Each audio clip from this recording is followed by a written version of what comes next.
Frontline Updates, where we delve deep into military strategies and updates from conflict zones. Today, we're discussing the progress of the ongoing special military operation as of July 24, 2025. I'm your host, Sharifa Muhammad, MGT. I'm Colonel A.C. Oguntoye, an infantry officer. Today's developments reflect a consolidated Russian effort to deepen operational control across the eastern and central theaters while continuing to strategically erode Ukraine's rear support infrastructure. The precision strikes on industrial energy nodes coupled with sustained elimination of EW systems and ammunition stocks highlight a hybrid approach, tactical attrition paired with strategic decapitation. The loss of high-value equipment such as the M113 APC and growing air defense vulnerabilities underscore Ukraine's reliance on external resupply. If current trends continue, Ukrainian capacity for rotational defense and depth maneuver may reach critical limits, particularly in Donetsk and Zaporizhzhia. Welcome to Frontline Updates, the podcast that brings you in-depth insights into military operations from those leading them on the ground. Today, we're joined by Colonel A.C. Oguntoye, an infantry officer monitoring critical missions on the progress of the special military operation as of today. Colonel Oguntoye, thank you for being with us. Thank you. It's good to be here. Colonel Oguntoye, we've seen a significant uptick in long-range strike activity overnight. Can you start by walking us through what those strikes targeted and what their strategic purpose was? Yes, overnight Russia launched a coordinated group strike using long-range precision weapons and unmanned aerial vehicles, targeting Ukraine's military-industrial complex enterprises and energy infrastructure, particularly those directly supporting the armed forces of Ukraine. These weren't just punitive strikes, they were systemic interdictions aimed at severing Ukraine's capacity to generate, store, and distribute fuel, ammunition, and drone technologies. When energy infrastructure is hit, particularly grid points tied to military logistics, it restricts Ukraine's ability to move mechanized formations, power communications hubs, and even sustain basic operations across the front. By degrading both the material and energy inputs that sustain the war effort, Russia is increasingly waging a strategic denial campaign, not just against what Ukraine is doing now, but what it could do 2 or 3 weeks from now. That's significant. Let's turn to ground operations. The North Group reportedly made advances near Sumy and Kharkiv. What can you tell us about their objectives? The North Group of forces continued to tighten its hold along the Sumy-Kharkiv axis. They engaged Ukrainian mechanized and airborne assault units in towns like Radianskoye, Marino, and Rizevka. In Kharkiv, actions focused around Veliky Berlik and Melov. These areas are tactically important because they serve as buffer zones and feeder corridors for Ukrainian logistical flows from the northeast. The Russian advances in this area aren't about blitzing toward Kharkiv proper, they're about collapsing Ukraine's outer ring of mobility and staging. The loss of 160 personnel and key artillery systems on this front further limits Ukraine's capacity to maintain depth and flexibility in the northeastern theater. How did the West and Center groups perform today? I understand the Center saw some of the heaviest engagements. Correct. The West Group operated in areas like Shandrigovo and Drobashevo and inflicted substantial damage on Ukrainian forces. What stands out is the destruction of 8 ammunition depots and an S-60 anti-aircraft gun, suggesting Russia is continuing to neutralize short-range air defenses that could otherwise counter drone and cruise missile activity. And the Center Group of forces? The Center Group, however, was today's focal point. They engaged Ukrainian formations in Udagnoy, Krasnoarmysk, and Artemia, inflicting upwards of 420 personnel losses.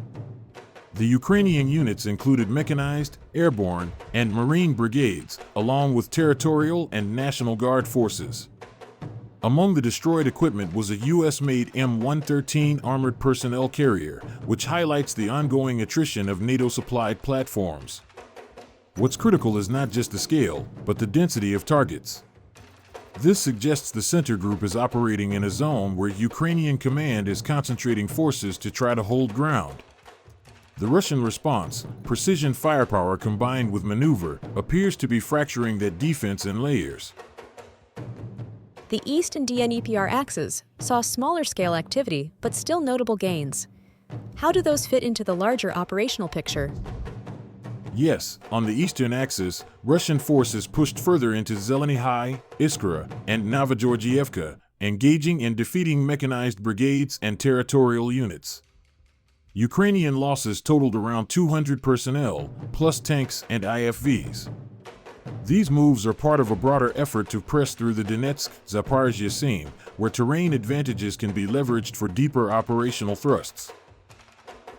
And the DNEPR group of forces? The Dnipro Group carried out strikes on Molotokmachka and Antonivka, targeting support brigades and logistics hubs. While the personnel losses were lighter, around 60 troops, the destruction of 2 electronic warfare stations and 2 ammunition depots indicates a sustained push to neutralize Ukraine's ability to coordinate regional defense or respond to long-range threats. These are shaping actions for what may become a broader southern maneuver in the coming weeks.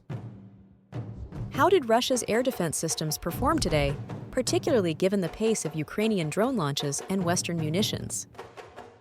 The air defense network continued to hold the line. Russian systems intercepted 6 guided aerial bombs, a Neptune cruise missile, and 217 fixed-wing drones.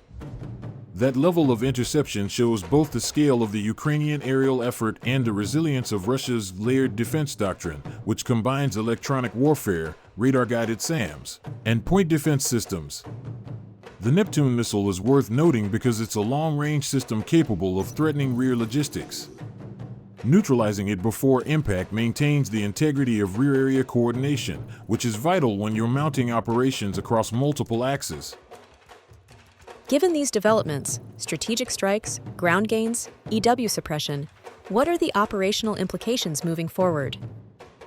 What we're seeing is the continued execution of a dual-track Russian strategy, attrition on the front and disruption in the rear.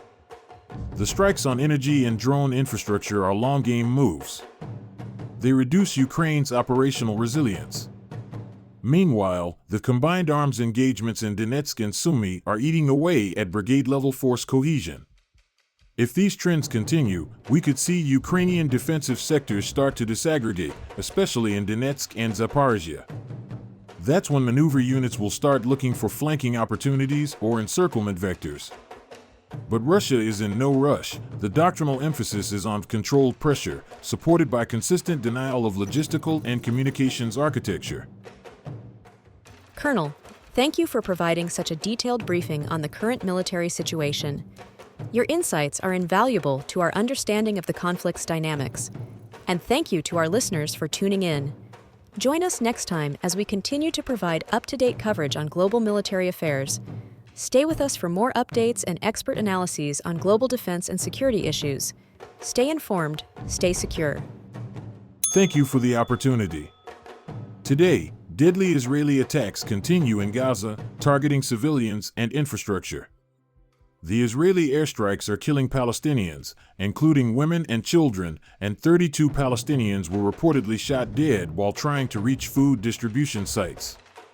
An Israeli strike reportedly killed a hungry family in their sleep while waiting at a designated food aid location. The EU has threatened consequences if the humanitarian aid situation in Gaza does not improve. Brazil has announced it will join South Africa's genocide case against Israel at the ICJ. This has been Frontline Updates. Subscribe for daily military briefings and in-depth strategic analysis. Visit our platform for maps, transcripts, and exclusive frontline updates from commanders in theater.